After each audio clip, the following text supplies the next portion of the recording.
The following program is made possible by generous gifts from partners of Benny Hinn Ministries and viewers like you in this area.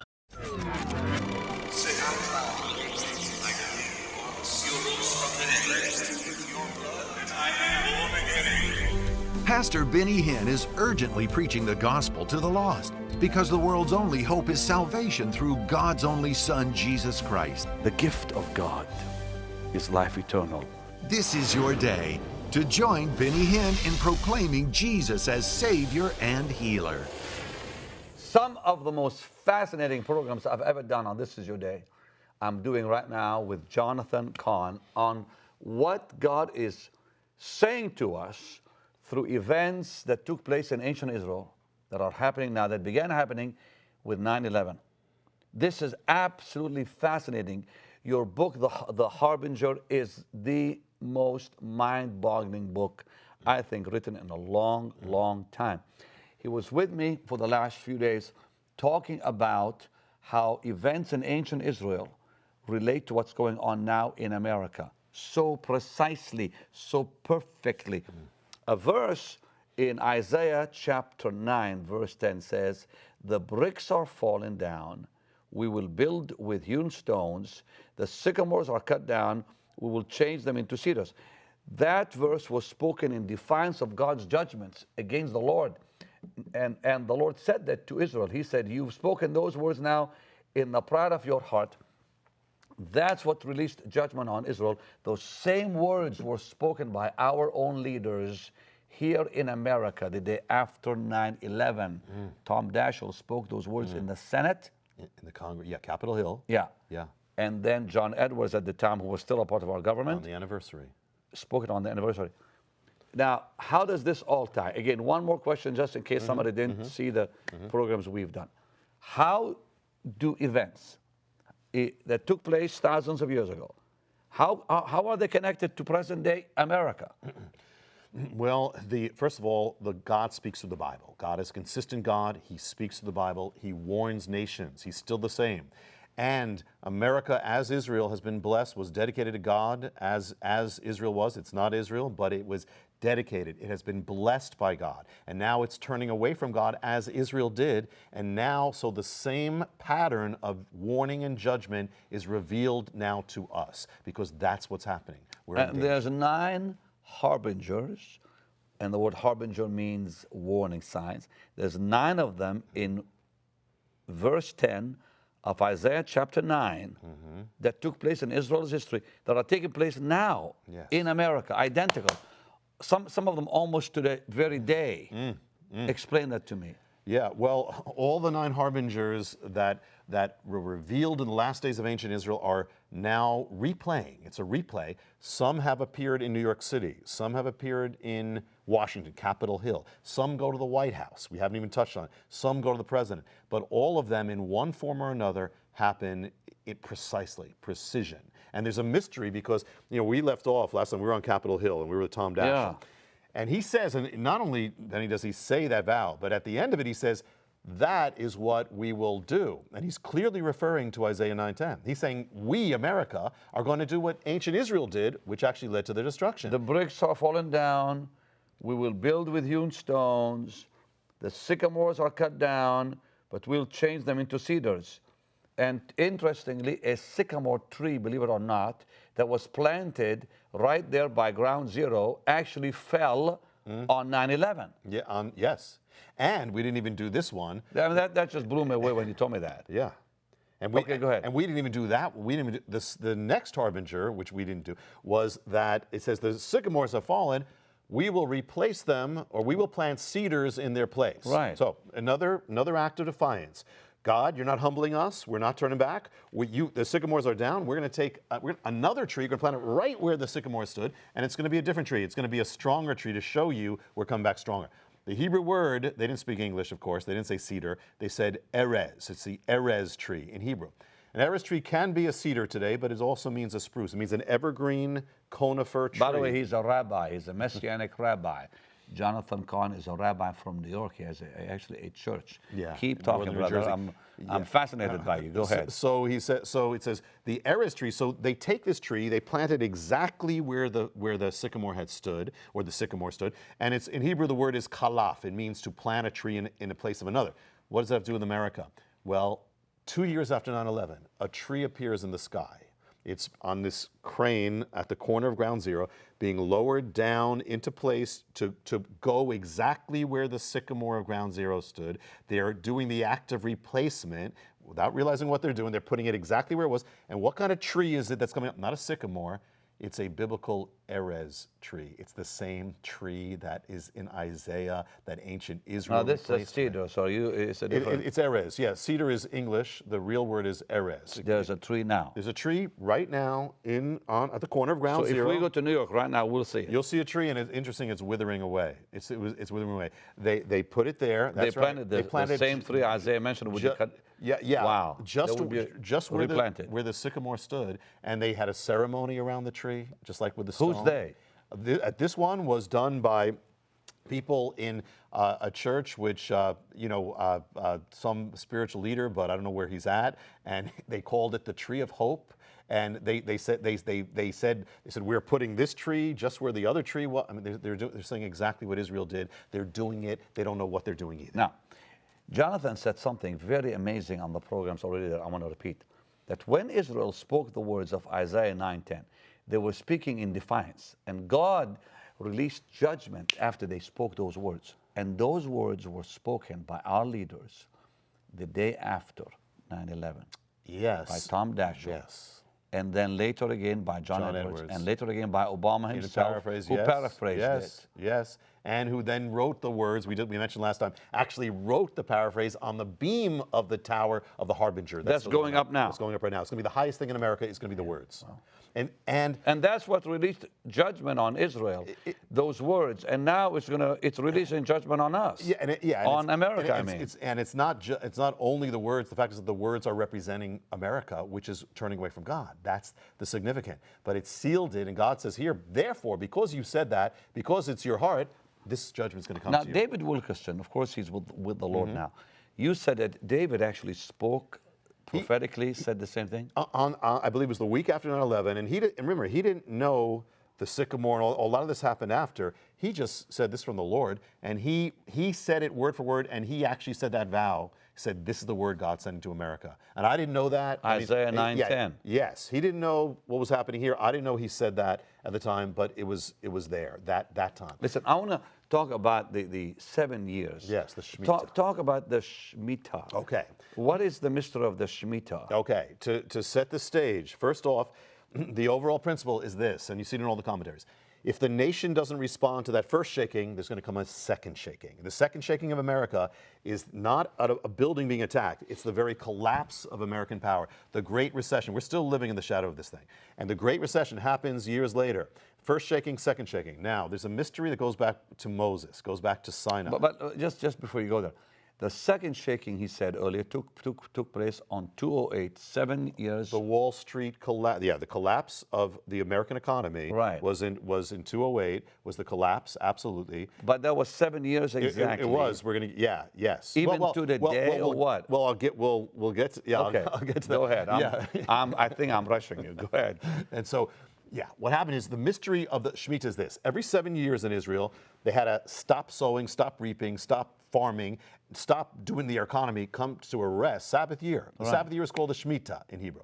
On the last day of that Sabbath year, it was the peak. It's called Elul 29, 29th day of the Hebrew month, Elul. On that day, all debts are wiped out, all credits wiped out. And Elul would be what month? Elul is in autumn. It's going to be around this time. And what happens is the financial accounts are wiped clean. It was supposed to be a blessing, but when Israel turned away from God, they drove him out of their life. The Shemitah came back as a judgment. And they were taken into captivity by the years of the Shemitah, of the Sabbath year. Wow. So the Shemitah becomes a sign of judgment for Israel. Wait, slow down. You said they were taken into captivity. The southern kingdom, yes. In the fall. At the time of the Shemitah. Well, they were taken into captivity when they were destroyed in 586 BC, and they were taken, the 70 years of captivity, God said it was for the 70 Shemitahs. Yeah, exactly, I know that. Yeah, so it comes back as a sign of judgment. Whoa. And so the thing is, so here it is, here's a sign of judgment of a nation that has driven God out of its life, that strikes the financial realm. What can it have to do with America? America's not under the law, but as a sign, look what happens. 7-year mystery. You've got the first shaking, 2001. You got the second shaking, 2008, 7-year cycle. When did that collapse happen? September, 7 years to the month of 9/11. When exactly? To the second week of September, 7 years to the week of 9/11. When America was commemorating 9/11, on Wall Street, the second shaking is being set up. And on the peak day of the collapse was the end of September. It was the greatest stock market collapse in history. They opened up by ringing the bell would not ring. They took it as an omen.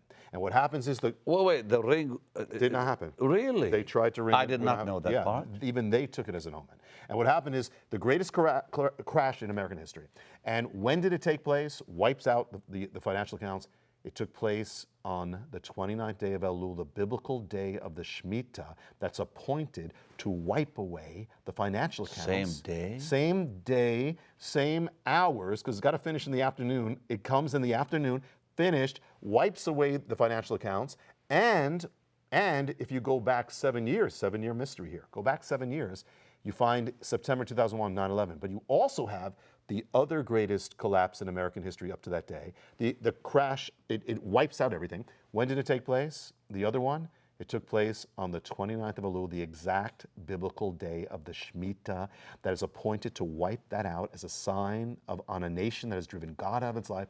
The two greatest crashes in American history up to those days happened exactly 7 years apart, to the day, to the biblical hours. And in fact, only one day in 7 years can be the actual Shemitah. Both happened on the exact biblical Now, you day. have a little clip you're going to show us, right? Yes. Which is, Yes. what does it show? That's going to show you the crash and the Shemitah and the whole thing. Now, are you saying that 7 years from now, because of that judgment began with the 9/11 collapse, are you saying that in 7 years from now something else could happen? It could. I haven't been led to go with that. But I mean, if America doesn't repent. Well, I'll tell you when the next one is. I'll tell you the next one is September of 2015. That's the next one. Now the thing is that here it happens exactly between 9/11 and the second collapse. Could that happen at that time? It could. I'm not saying that that's the timing, but people have asked, and that's when the next one Okay, is. let's look at this clip quickly about the second Shemitah. Yes, the second Or the Shemitah. first. Both. All yeah. right. Let's look at that. We're going to come back. This is fascinating, and a whole lot more you're going to tell us. Plus, you're going to talk about something else. The grounds, the what now? The mystery ground. Which is what? The mystery ground is behind this whole thing. It's going to bring it all home. That's going to be something that I don't even know yet what he means, but this man has gotten my attention. Watch this. When did the economic collapse of America happen? This is the second shaking. It happened 7 years after the first shaking. It happened 7 years after 9/11. So if you didn't have 9/11, this would not have happened. That means even 9/11 is woven into the mystery, an ancient mystery of the Shemitah. When America was commemorating 9/11, the 7th anniversary, the second calamity was already beginning on Wall Street. And what happened?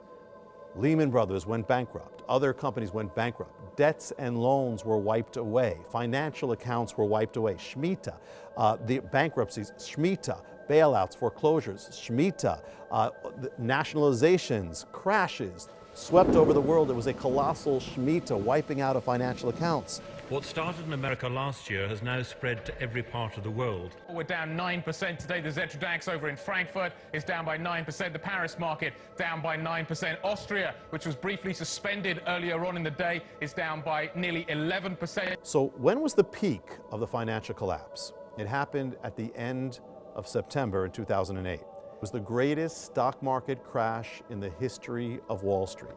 And so when did this greatest crash take place?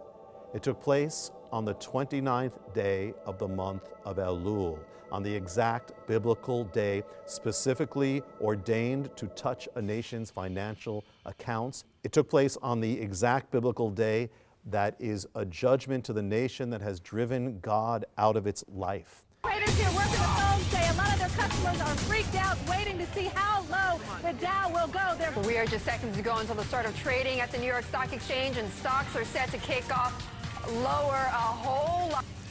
We're in the last days of this country surviving. And how in the world can we find the billions of dollars that we're borrowing from China and Japan?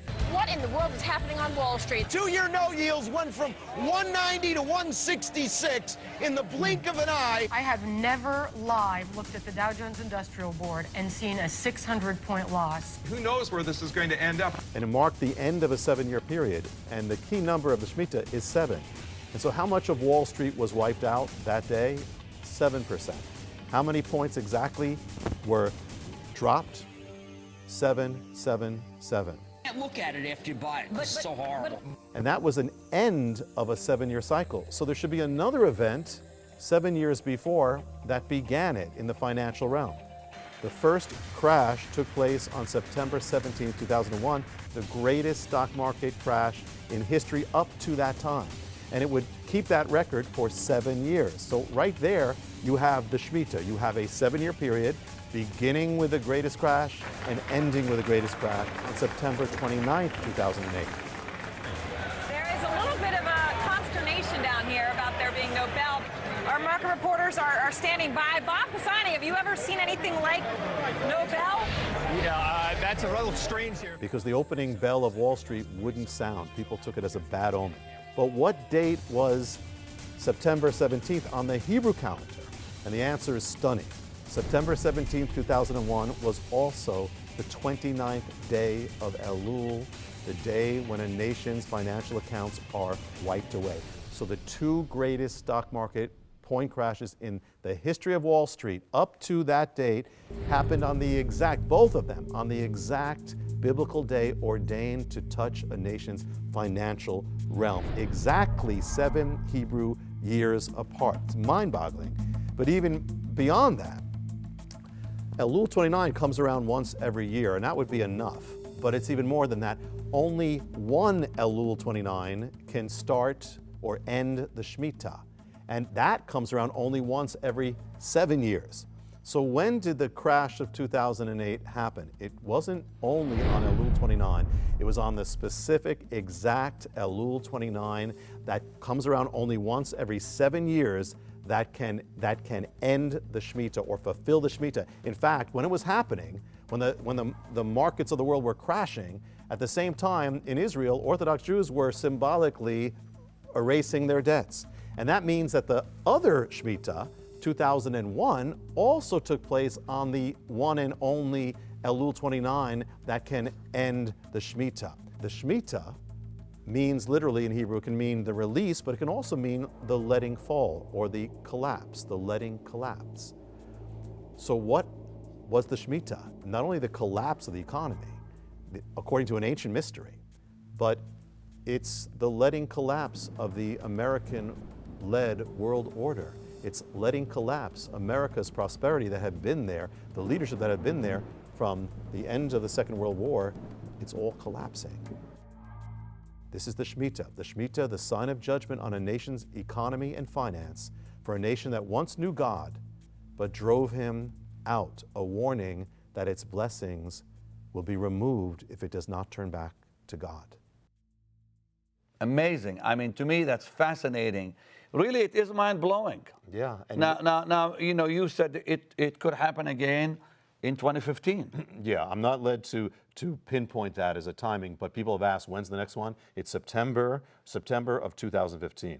You know, and the thing, but either way, the overall pattern is we're heading towards the same thing that Israel did. It all began with 9/11, when our protection was gone, our cover was gone, just like with Israel. And now we're in this process of judgment still. We're not out of it. It's not stopping. It's not stopping. On America, not on us, the church, not on us believers. Yes. And there's a message for the church. And again, this message ultimately has hope for those who listen. Okay. It's hope for America, hope for God's people. Okay, but now we as the church will not be affected because as long as we walk with God and are humble before God and so forth. I will say this, that if people say, well, what do we do? The word in Hebrew for safety is Yeshua, salvation, Yeshua. Jesus. Stay close to Jesus. That's it. So the main thing is, listen, what my wife said, you get everything into Jesus. Make sure everything in your life is into Jesus, into Yeshua. He's the answer to judgment. Let's talk about the mystery grounds. What do you mean by that? I'm waiting for the answer because I have no clue what you're going to say, brother. Okay.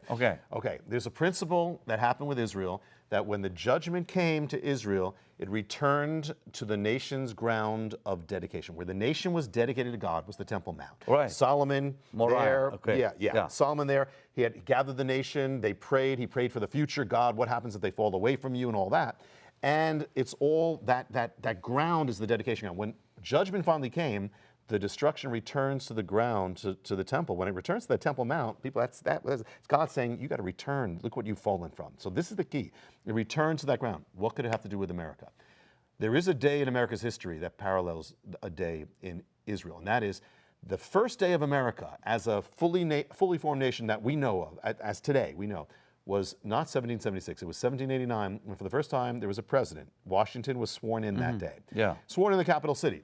And when he was sworn in, he gives a prophetic warning to America. And basically what he's saying is, and without going to the whole thing, he says basically what's going to happen if America ever turns away from God? What's going to happen? And he literally at times would talk about the protection of God. So here he's saying basically if America ever turns away from God, the blessings are going to be removed. He says it. Then the government, the first government of America, President, Congress, Senate, all that, they all go on foot to the place appointed to pray. The first act that the American government did together was to pray. And they dedicate America's future to God in that ground. So if we can find out where that ground is, we've got a mystery. This is the dedication ground. On the first day, where is it? It was in the nation's capital. The first capital wasn't Washington, D.C. The first capital of America was New York City. It was where? Lower Manhattan. Where exactly did they go to dedicate America to God that day? They went to this specific ground. America's dedication ground is ground zero. Are you serious? Yes. Ground zero. That's zero. Historically proven. That is historic. They went to the corner of ground zero and they prayed right there. Washington, Adams, the government, all there, gathered there. And actually the ground where the World Trade Center was actually owned by the church. It was church land. They went into this little... Whoa, stop. That was church property where they built the Twin Towers? Yes, it was owned. I never heard that. It was owned by the church where they prayed to dedicate America to God. And in fact, that ground was the ground where the sycamore appeared. That was the ground where they did the act of replacing the tree. The harbingers, those harbingers appeared on America's consecration ground. It was on that soil. And when 9/11 happened, a shockwave goes forth from the dedication ground, ground zero, hits another place, strikes it. That place is Federal Hall, where Washington gave the warning of what would happen if America turned away from God. And it strikes the place and puts a crack in the foundation of America. And all around ground zero, all the buildings are destroyed or ruined except one is protected. And they called it the miracle of 9/11. And the building that was protected was the little stone chapel where they dedicated America to God. And the reason they said it was protected is because there was an object that absorbed the force of 9/11, protected it. What was the object? The object was the Harbinger. It was the sixth harbinger. It was the sycamore. The sycamore, as it was struck down, actually protected the ground where America was consecrated. So the message of the harbingers and the message of the harbinger is not to condemn America, it's to save America. And the word harbinger means warning sign. Keep talking. This is amazing. So the point is, I believe people say if there's hope. If there was no hope, I don't believe there would be harbingers. I don't believe there would be a warning. The whole point is hope. And the thing is, here's the other connection. When Solomon was praying over that dedication, that's the time when God gave him that word that people know. The word was, if my people who are called by my name. So how about tomorrow? What happens? What do we do as Christians? Well, the first thing that goes right with this is that we say America, America. Revival begins with us. Revival begins with God's people. It says, if my people. It's not Hollywood, it's not Wall Street. Revival begins with us. But if we as God's people don't humble ourselves and pray and so on, then what happened to Israel will happen to us, basically. The pattern of the mystery here is that if the nation doesn't turn back to God, if we don't, then what's going to happen is going to be one shaking after the next shaking until it either repents or is judged. And what we can witness, and what we can witness, and from the mystery, is that one of the things there is that America's crown as head of nations, the American age that we've known about all our lives, will end. Because if we turn away from God and do not turn back, the blessings will be Well, removed. eventually it will end because America is not even mentioned in prophecy. Listen, this book is a must because this will show you and clear up certain questions you have about America's future is in this book. What happened in Israel in their history is really parallel to what's going on now in America. Now, tell me a little more about what else is in this book. There's the mystery of the three witnesses we haven't even touched on. That the Bible says that there are 2 or 3 witnesses with a matter of judgment. Right. So with the nation, there are 3 witnesses, and one of the witnesses is the President of the United States. What do you mean by that? One of those. Okay, now I mean, we can't talk about this because so you got to read the book. Okay. Yeah, it's there. There is a mystery called Buttonwood, that there was a sign on the day that America began its rise to financial superpower. There was a sign that was there, appeared. That same sign reappeared on 9/11 in a different form that foreshadows the fall of America. There's all sorts of things in here we can just touch upon. But Suzanne read this book and told me it was one of the most awesome books she has ever read as a Christian. Well, I can tell you, Benny. Suzanne, my wife, I mean, it's amazing. What I have never wrote a book, and when I started writing this. This is your only book? Yeah, it's the first book I ever wrote, and it just I literally flowed out. It was fast, happened, barely took any, it just happened. And now it's going across the country. I believe it's for this time and for every believer and beyond. Well, it's a bestseller. I mean, here's what it says. The Harbinger is mind-blowing. The most important book to uncover the mystery behind 9/11, the crash of Wall Street, America's future, and much more. All in this book. Yeah. Now, these 2 DVDs. Listen. I saw a part of this. It blew me away, okay? And I just saw a part of it. I'm going to watch the whole thing tonight, brother, tonight.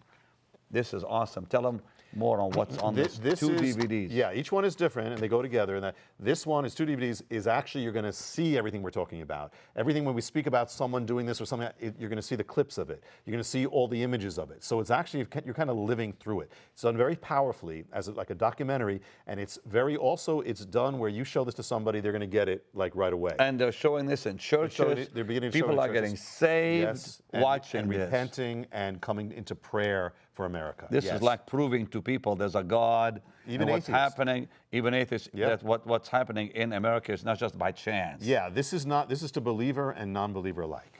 Make sure to get both. The book for a gift of $30 to the ministry, the 2 DVDs for a gift of $30, both for $50 to the ministry by calling the number on the screen now. Get this today. It may shake you up, but I think it'll be good. And think about what it'll do to families. There's people who are not saved in those families. Exactly. It may bring them to the Lord. Exactly. We're getting reports it's already happening. Get it today, precious saints. This is awesome. And become a partner with me. And as you do, I will send you as my thank you treasury of hymns. That is a beautiful CD with all my most favorite hymns. And I'm believing God for a fresh anointing on our lives. Make sure to get today this anointing oil that's been prayed over. God, I believe with all my heart, is sending a fresh anointing. I know it in my soul. Do it today. This is for any gift. Send it today. Wow, Jonathan. Thank you. Please come back. Thank you. Be with me again. This is so amazing. Thanks for being my partner. Love ya. Bye-bye. Join Pastor Benny Hinn in Israel, October 29th through November 7th. You'll walk where Jesus walked, from Galilee to Jerusalem. Call today for information or go online to download a brochure. Experience Israel with Pastor Benny Hinn. You'll never be the same.